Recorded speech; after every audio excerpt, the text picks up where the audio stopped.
The hospital mailed this letter the same week I took his newborn home, and I'm only opening it now. It's thin paper, the kind that turns almost fabric-like after years in a drawer. The crease runs straight down the middle where someone folded it with urgency, or fear. And on the front, still readable if you hold it to the lamp, are the words, St. Bartholomew Medical Center. I used to think the past stayed where you put it. In photo albums. In old kitchens. In the smell of a coat you can't bear to throw away. But the past is patient. It waits.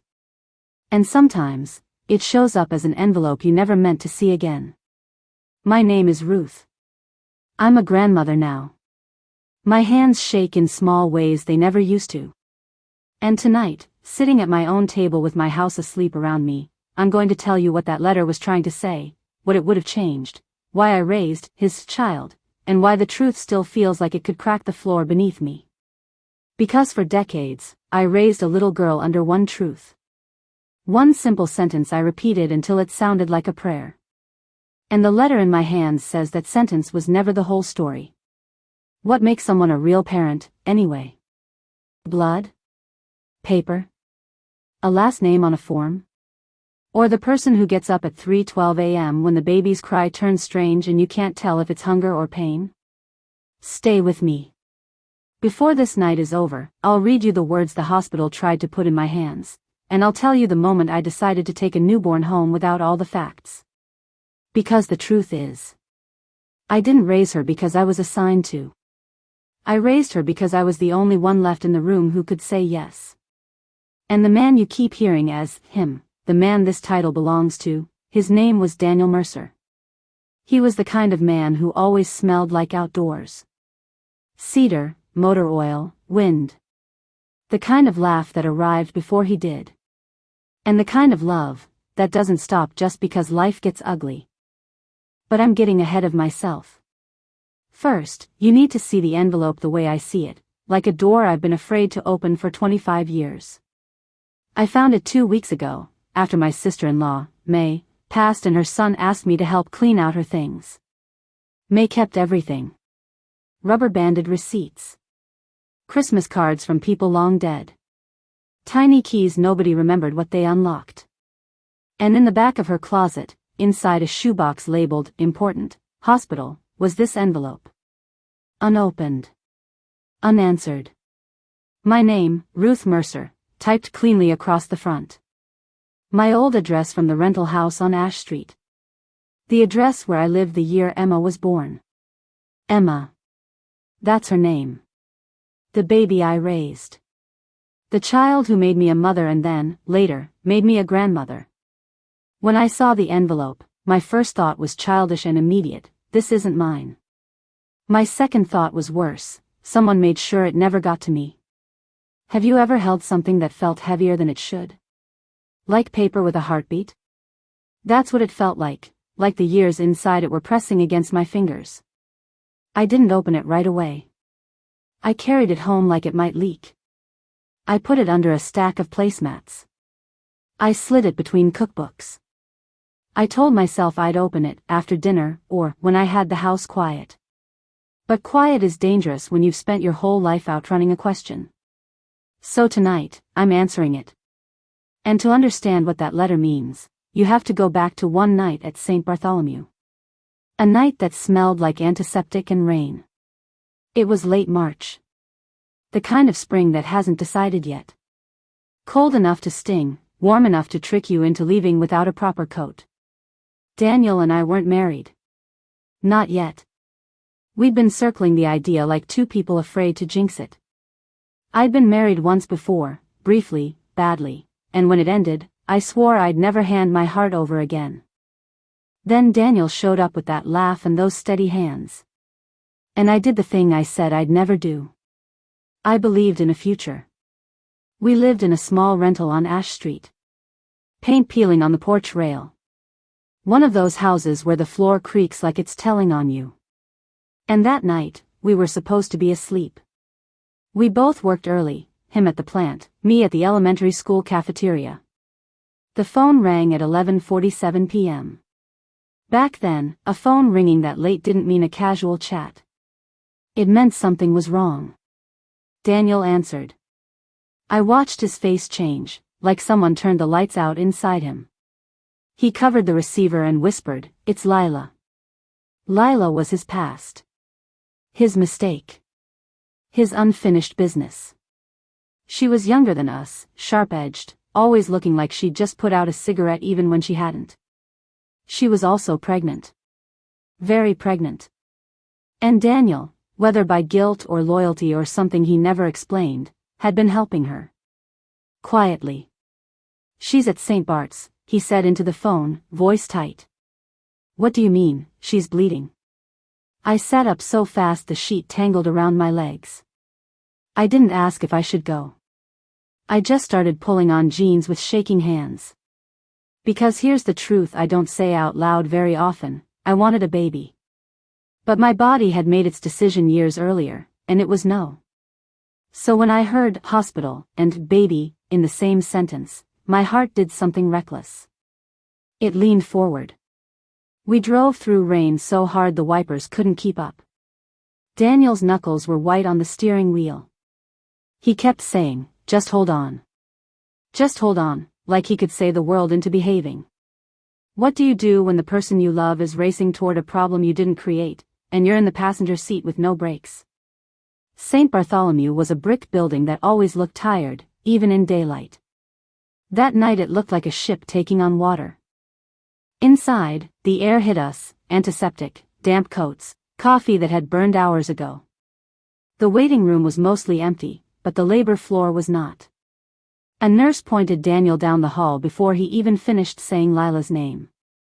And for a moment, I stood there alone under those fluorescent lights, feeling like I'd stepped into somebody else's story. Then another nurse, older, tired eyes, looked at me and said, "Family?" I hesitated. Because what was I? Not wife. Not sister. Not mother. Just the woman who loved him. "I'm with Daniel Mercer," I said. "He asked me to come." The nurse's face softened just a fraction. "All right. Follow me." Lila was behind a curtain, breath coming in shallow, angry pulls. Her hair was stuck to her forehead. And when she saw Daniel, her eyes flashed, not relief exactly. Something more complicated. She also saw me. And her mouth tightened. "Didn't know you'd bring backup," she rasped. Daniel said, "Stop. Just focus. You're going to be okay." But the doctor didn't look calm. And that's what frightened me most. They moved fast, talking in clipped phrases, hooking up monitors, calling out numbers. And then Lila grabbed Daniel's wrist with surprising strength. "Don't let them take her," she said. Daniel blinked. "Take who?" "My baby," she whispered. If I don't." The words didn't finish, but they landed anyway. I watched Daniel's face fold in on itself.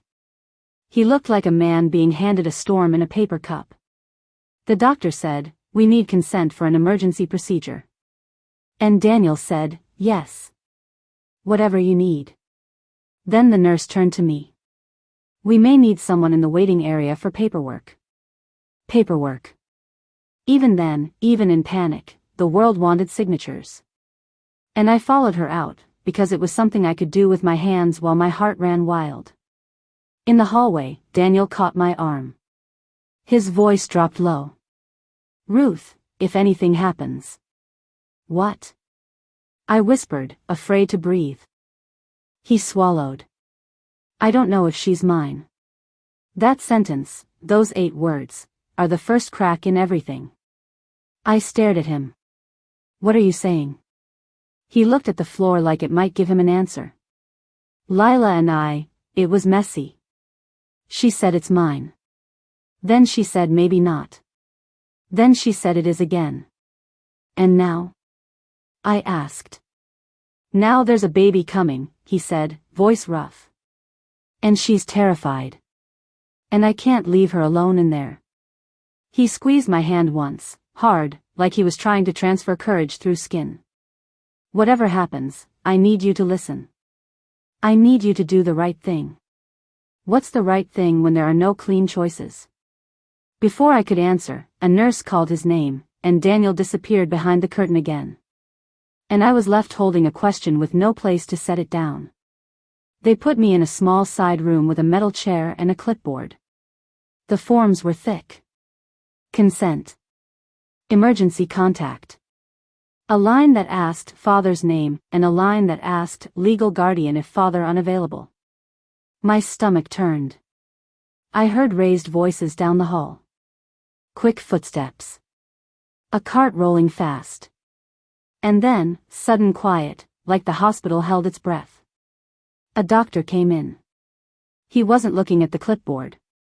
He was looking at me. That's never a good sign. "Ma'am," he said gently, "are you family?" I tasted copper in my mouth. I'm with Daniel." He nodded once, like he understood more than I said. "There's been a complication. The baby is here. She's alive." My chest loosened for half a second. Then he added, "The mother is in critical condition." "Can I see Daniel?" I asked. The doctor hesitated. That hesitation was a cliff. Mr. Mercer stepped outside. "There was an incident in the parking lot." "What kind of incident?" I said, already standing. He put a hand up, slow. "A vehicle lost control in the rain. It struck a pedestrian." My ears roared. "No," I said. "No, it didn't." But in the hall, I saw security. I saw a gurney. I saw shoes, work boots, wet with rain. And I knew, the way you know a thing before anyone says it. Daniel was the pedestrian. I don't remember screaming. I only remember the nurse's arms around my shoulders, steering me back into the little room like I was dangerous to myself. "Ruth," the nurse said, voice low, "sit. Please sit." I sat because my legs stopped working. And because somewhere down the hall, a newborn was crying. A social worker came in not 10 minutes later. Her badge swung when she walked, and I hated that it moved like this was a normal day. "We have a baby girl," she said, as if I didn't already hear her. "And we have a situation." "What about Lila?" I asked. The social worker's mouth tightened. "She's not going to make it." I put my hand over my mouth, not for grief, though there was grief, but for the sheer shock of how fast a life can leave. "And Daniel?" I asked, though I already knew. She glanced at the nurse, then back at me. "Mr. Mercer is being treated. We're still assessing." That was the nicest way anyone has ever said, "Prepare yourself." Then she slid the clipboard toward me. "We need to know who is taking responsibility for this child tonight." My vision narrowed to the line that said legal guardian. "What about the father?" I asked, voice small. "We don't have a confirmed father on record," she said. "The mother did not complete certain documents." And then, quieter, "And we can't leave an infant without a plan." Have you ever been asked a question that changes your entire life, but it's asked like a routine formality? My pen hovered. My hands were trembling so hard the tip scraped the paper. "Can I see her?" I whispered. The nurse nodded and led me to the nursery window. There she was. So small she didn't look real. A wrinkled face, a clenched fist, a pink hospital bracelet that looked too big for her ankle.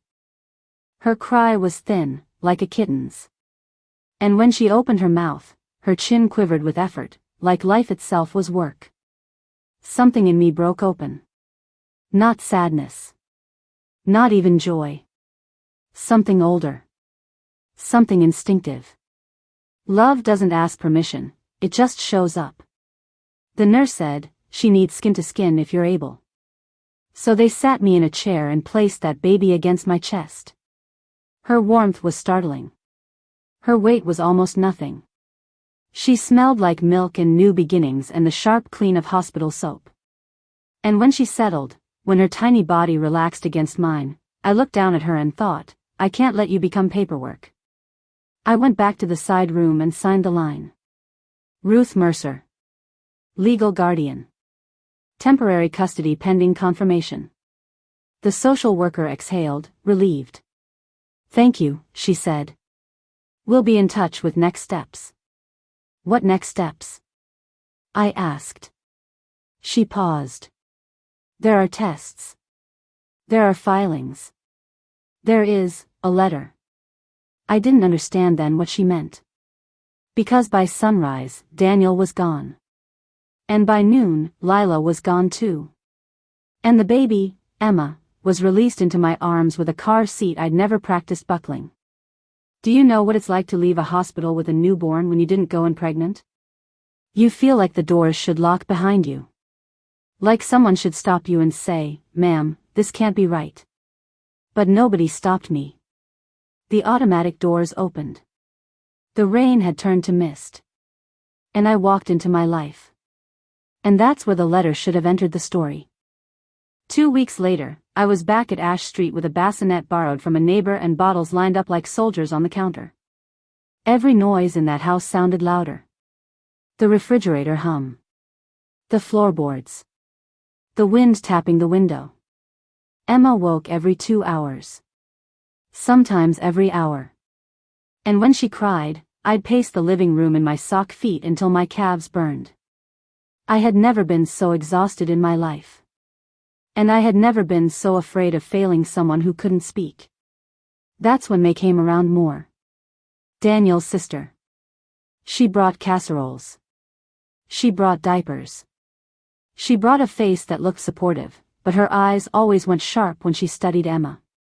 She looks like him, May said once, too quickly, like she was convincing herself. I wanted to believe it. I needed to. Because if Emma wasn't his, then what was I doing? Was I rescuing a baby, or stealing one from a truth I didn't know? The hospital said there would be paperwork. They said I'd receive documents by mail. I checked that mailbox like it was a lifeline. Every day. Sometimes twice. Bills came. Flyers came. A sympathy card from Daniel's supervisor came. But nothing from Street Bartholomew. I called. I got transferred. I left messages. I was told, records will contact you. Weeks turned into months, and the baby learned to smile before the answers arrived. And do you know what happens when a baby smiles at you? Your morals get quieter. Your doubts get pushed to the corners. Then, one afternoon, May showed up holding a stack of my mail. My son grabbed these from your old box at my place, she said. Must have gotten mixed in. I didn't question it. I was tired. I was grieving. I was living in 90-minute sleep scraps. And I flipped through the stack, and I didn't notice what wasn't there. That's the part that still makes me sick. Because the letter wasn't lost in the world. It was lost in a room full of people who made choices for me. But I didn't know that. Not then. So I did what humans do when they can't get the truth. I built a life on the most bearable version. In my version, Daniel was Emma's father. He died before he could hold her. And I, because I loved him, kept his child safe. That was a story with a shape. With meaning. With something you could hold on to. And if there were whispers, about Lila, about timing, about doubt, I ignored them. Because the baby needed feeding, not philosophy. Years passed the way water passes under a bridge. Quietly, and then suddenly you look up and the scenery is different. Emma's first day of kindergarten, I stood at the school office holding a clipboard, again, always the clipboards, and the form asked for mother's name. My pen paused. I wrote Ruth Mercer anyway. And I remember thinking, if you keep doing the work, the title becomes true.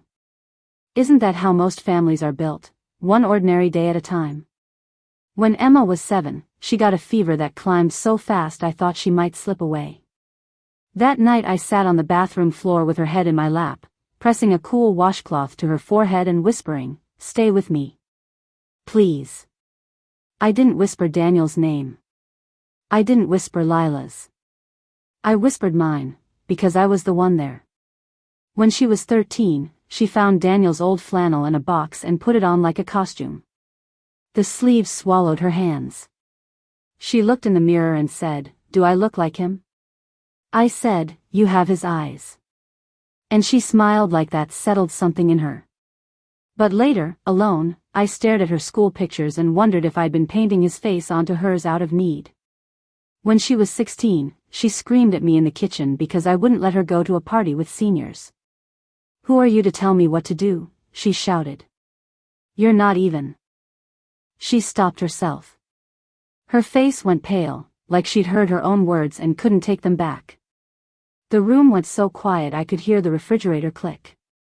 I said, very calmly, "Finish your sentence." And she couldn't. She ran to her room and slammed the door hard enough to rattle the picture frames. That night, I stood outside her door and asked, "Are you afraid I'll stop loving you if we talk about the past?" She didn't answer. But I heard her crying into her pillow. So I sat on the floor with my back against the door and said, "You are mine in every way that matters." And on the other side, her breathing changed, slowed, like she was choosing to believe me. If I'd had the hospital letter then, would I have told her differently? Would I have given her the name of the man who made her? Would I have risked losing her by telling the truth too early? Or would it have made us stronger, sooner? The years kept moving. Emma grew up. College. Marriage. A baby of her own. And when she placed my grandson in my arms for the first time, the circle closed so gently I almost didn't notice it. I thought the hard part was over. Then May died, and left me that shoebox. Back to the present. The envelope was sealed, but the glue had weakened with time. Still, it resisted, like it wanted to stay shut. I made tea I didn't drink. I sat down. I stood up. I walked the hallway and touched the framed photos like they were anchors. Then I brought the envelope to the table, and I said out loud, "All right. Tell me." Because after 25 years, I deserved to know what everyone else decided I couldn't handle. I slid my finger under the flap and tore it open slowly. The sound was small. But it felt enormous. Inside were 3 sheets. One on official letterhead. One with medical codes and typed results. And one, handwritten.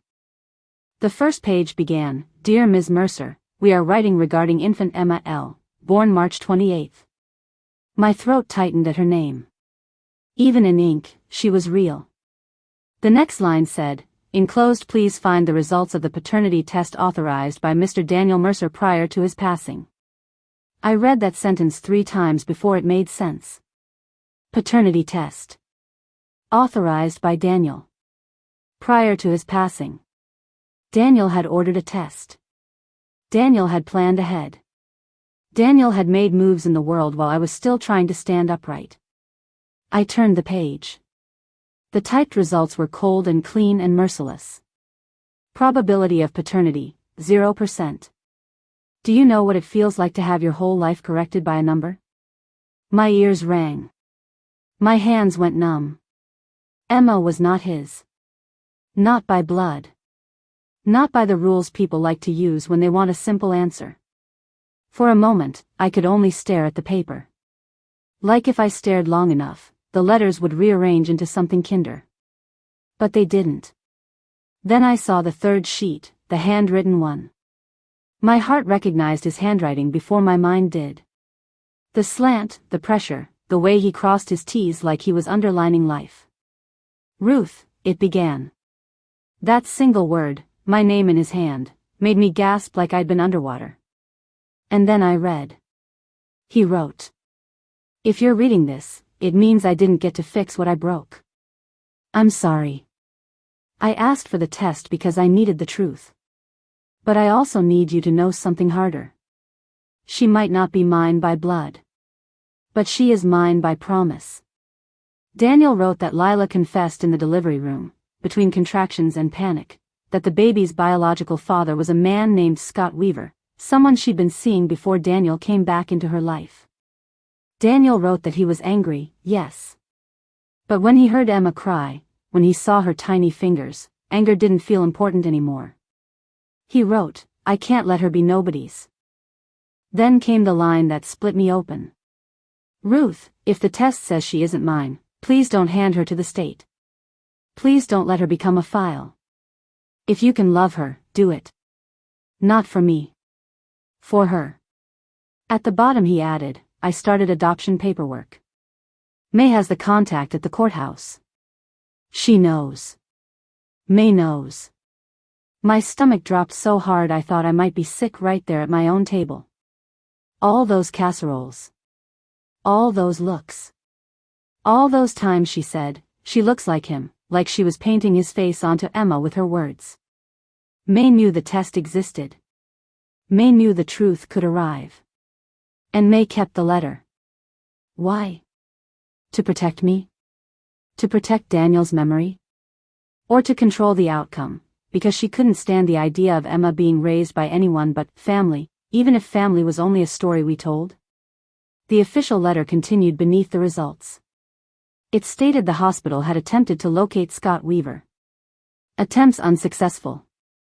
It said a social services representative would follow up regarding legal guardianship options. Follow up. Options. Words that sound tidy. But I knew what it meant. If I had received this in time, someone might have tried to take Emma from my home. Or push me into court. Or hand her to strangers because blood didn't match the narrative. And in the middle of my shock, a second truth rose up, stubborn and clear: Daniel chose her anyway. Blood starts a story. Staying finishes it. So there it was, on paper, what I'd been living without proof. Parenthood can be an act of will. But it also meant, the story I told Emma wasn't just incomplete. It was wrong in a way that mattered.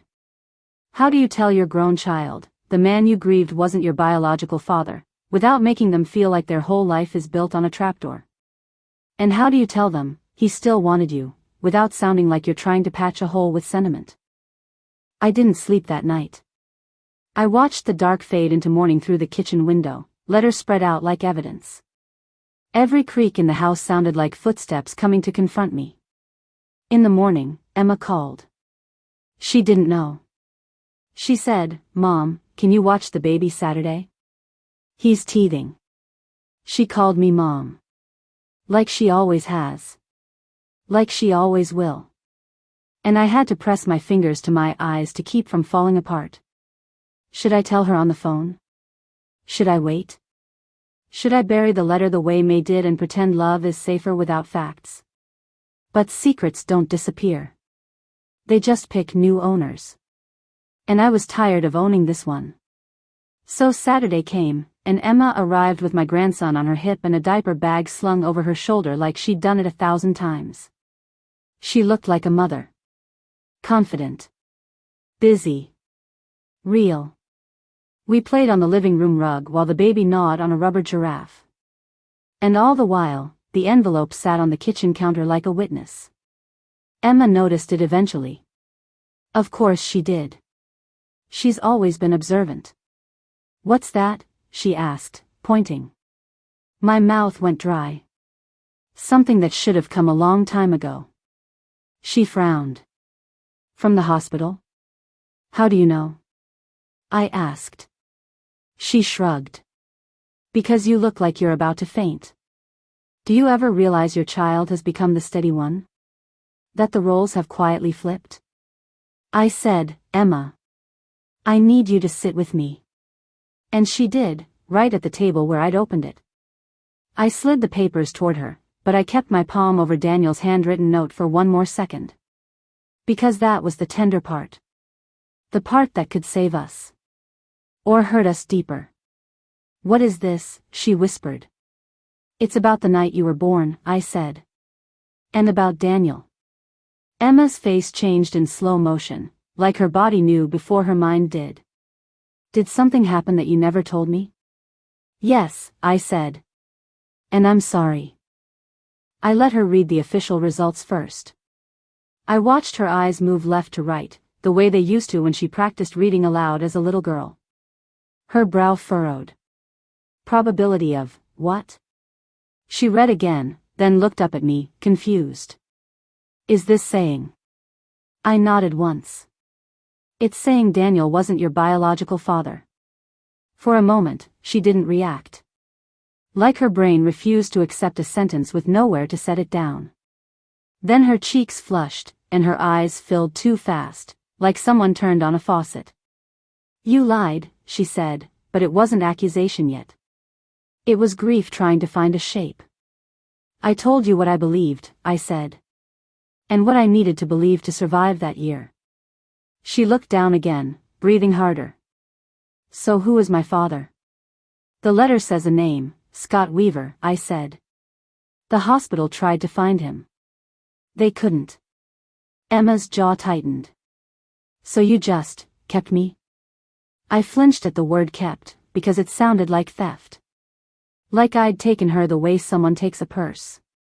I raised you, I said softly. Because there was nobody else standing there saying yes. Her voice cracked. But you let me grieve someone who wasn't mine. And here, right here, is where that last page mattered. I slid my hand away from Daniel's note. Read this, I said. Please. She read it. And as she read, her shoulders slowly dropped, like a fight was leaving her. When she reached the line, mine by promise, she covered her mouth with her hand the same way I did, all those years ago. Tears ran down her cheeks, silent. He wanted me, she whispered. Yes, I said. He wanted you even when he knew the truth might hurt. He didn't want you to be nobody's.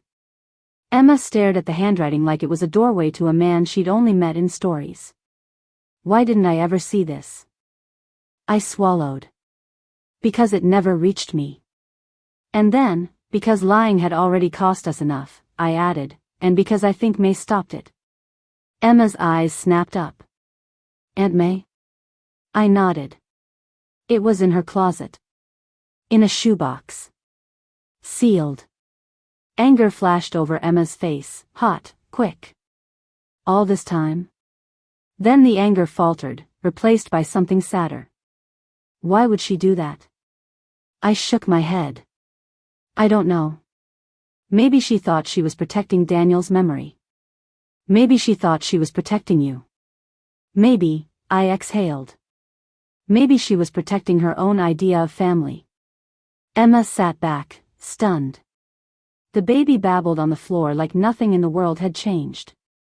And maybe, in the ways that matter most, nothing had. Do you regret it? Emma asked suddenly. Her voice was small. Almost childlike. Raising me. The question landed in my chest like a stone. Because it was the fear underneath everything, the fear that truth will make love evaporate. I reached across the table and took her hand, grown woman hand, mother hand, still my child. Emma, I said, you were never a regret. You were the best thing grief ever dropped into my arms. She squeezed my fingers hard. Then what am I supposed to do with this? She asked, gesturing to the papers. Who am I supposed to be mad at? That's the hardest part, I said. Sometimes there's no clean villain. Just people making choices in panic. And those choices leave bruises. Emma wiped her face with the heel of her hand. I feel like my whole identity just shifted, she whispered. Like my name doesn't fit. I nodded. That makes sense. Then I said what I wish someone had told me when I was younger, you can hold two truths at once. Daniel wasn't your blood. And he loved you anyway. We sat there a long time. The baby crawled over and tugged at Emma's pant leg. And Emma scooped him up, instinctively, without thinking. She looked at me over his head and said, so this is what you did. You just stayed. Yes, I said. I stayed. What makes someone a real parent? Is it the moment you create a child? Or the million moments you choose them after that? Emma folded Daniel's note carefully, like it was fragile. Like it still contained warmth. I don't know if I want to find Scott Weaver, she admitted. I don't even know what I'd say. You don't have to decide today, I told her. The letter doesn't get to rush you. Not anymore. Later, after Emma left, I sat alone again at the same table. I looked at the envelope, then at the family photos on the wall. There was Emma at 5, missing a front tooth. Emma at 17 in a cap and gown. Emma holding her newborn son, her face soft and fierce. Those years were real. They don't vanish because a test says 0%. But the truth matters, too. Not because blood is everything, because honesty is. I wrote a note of my own and slid it into the envelope behind Daniel's. I wrote. This letter came late. But love came on time. This is Emma's story. Let her hold it the way she chooses. Then I placed the envelope in a folder marked family, so it would never be hidden again. If you're listening to this and you're carrying a secret, one you think is protecting someone, ask yourself a hard question: is it protection, or control? Because children grow up. They become adults. They deserve their own truth, even if it arrives with tears. And if you're the child in a story like this, let me say something I wish I could say to every person who's ever felt like an accident: you are not a mistake just because the adults were messy. You are not less loved because the paperwork got it wrong. In the end, that hospital letter didn't tell me I raised the wrong child. It told me I raised the child Daniel asked me to choose, on purpose. And maybe that's the purest kind of parenthood there is. Not the kind you stumble into, but the kind you stand up for. Before I go, if this story stirred something in you, if it made you think of someone who stayed, someone who raised you, someone who chose you, please tap like. It helps more than you'd think. And if you want more grandmother style, slow burn family stories with old secrets and hard truths, subscribe to Dust of Old Days. And tell me in the comments, what do you think makes someone a real parent? Good night, sweetheart. Wherever you're listening from, may your love arrive before the letters do.